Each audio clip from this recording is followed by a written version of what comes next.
welcome to Minute Mac.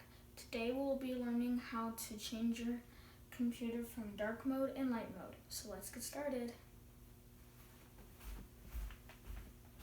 So first, what's easy to do is head on over to System Preferences,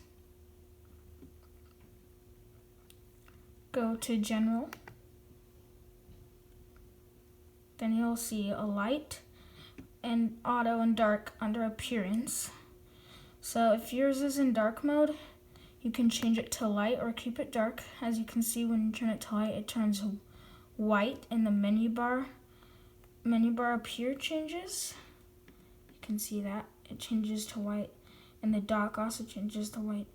And then when it's in dark, you can see it turns black.